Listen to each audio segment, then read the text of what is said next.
Good morning guys, we're back at it again. We've got our slab poured, so we're gonna get going with the time lapse in just a second, but Miss High Carb Hannah, she is cleaning things up there. Yep. How do you like your new floor? I love it. I feel like it's the most beautiful floor in the world.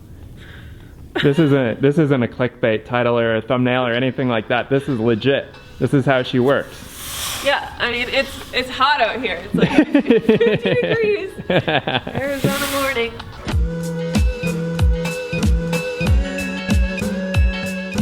Oh my goodness, we forgot the rebar. How did we forget? No, we got the Helix micro rebar in the concrete there. It's mixed in at the concrete plant, and when it gets to the job site, it is nicely mixed in there. Now, I had a lot of questions on my Instagram about why is the foam cut out in certain places. The reason why it's done like that is because that is where the footers are, and we need obviously a direct connection with the footers for the load-bearing walls above it. Now, this footer here, it was dug in the incorrect place. Instead, Brad was digging on the edge of the line instead of on the center of the line, and so we just had to dig it out and re-expand it.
Right here you can see some of the Helix Steel pieces right in the concrete mix there.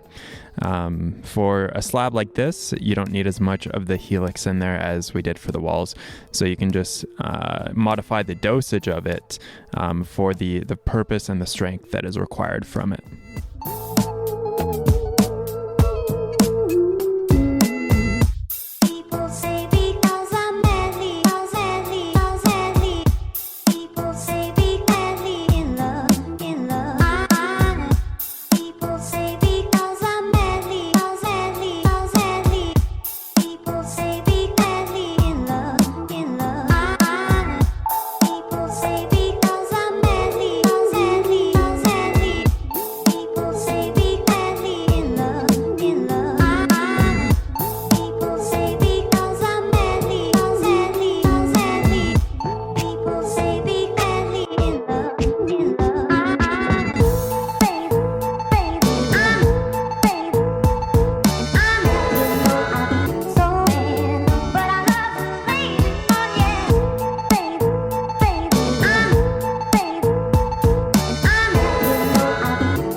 People say be madly in love, in love. People say because I'm madly, madly, madly. People say be madly in love, in love.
I see you somewhere around.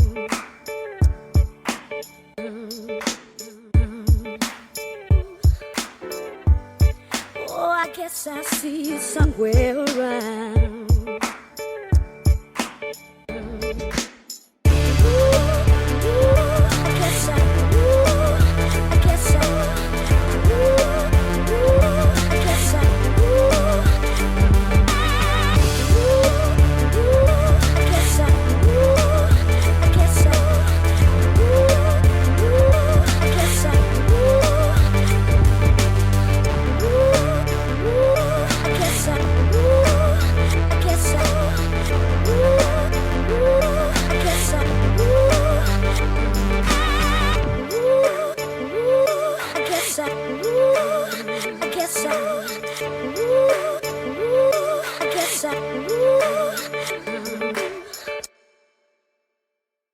Anyways, guys, the slab is looking great. We may buff it, we may not buff it. We'll just kind of see how the color is and how smooth it is. But the guys at Burr Concrete, they do a really, really good job with finishing this. This is real nice, real nice. And I know a lot of you guys are curious about using the Helix in this and whether or not it's going to float up to the top with the concrete. So far, just looking at it, I don't see any of the microfibers, the micro rebar, coming up to the top. And as long as you trowel and you float and you finish it properly, you really shouldn't have any of those rebar pieces sticking up or anything like that. And I'm not seeing any of the micro rebar sticking up at the slab. So that's awesome. Now coming into the front door here, we've got just a little bit of a curb here, just because we're gonna have a pivot door here, and that'll just make sure that no water really is able to get under the door there. But this front patio is sloped out this way to wick water away from the building. So we've got a seamless transition coming outside here for the patio. There'll be a set of stairs going up here, and then we'll be able to put our patio table right out here and really enjoy the view. This patio slab is also sloped away from the building. I think it drops almost about 1 inch or 2 inches to get all the way out, just to keep water away from the door. But we're also gonna have a patio going over top that's covered. And then one other detail that we did here for the shower is that we sunk it about 1.5 inches. So when I come back and actually tile the shower, we'll grout it up And with the tile, we'll have a seamless transition coming in on that side, going right into the shower. So that's gonna be really cool. We'll probably just have one piece of glass here, and I don't even think we'll have a door. It'll kind of be more of like a wet bath in a sense. The other thing that happened on pour day is we actually ran short on concrete because we had to expand the footer a little bit because the original footer was dug slightly in the wrong space. So we actually ended up a little bit short with concrete. So we didn't end up pouring the mechanical room here. But what we'll do is when we pour the second story ICF, then we will also pour this at the same time, and we'll get one of the finishers from Burr Concrete out here just to finish this off real nice, and we'll have everything sloping down to that center drain, that center floor drain right there. So we are moving right along here. The framers are gonna be here after the slab is cured for about a week, and then they can frame on top of it. But we've got all the material out here already, and they'll take probably 3 or 4 days to do all the interior framing here. And I've already got a set of stairs. So once the first floor framing is done, then I can work basically from a solid platform up there, basically the second floor, to do all the ICF block for the second story. Right on, guys. Thanks so much for watching. We'll catch you in the next video. Talk to you soon. Peace.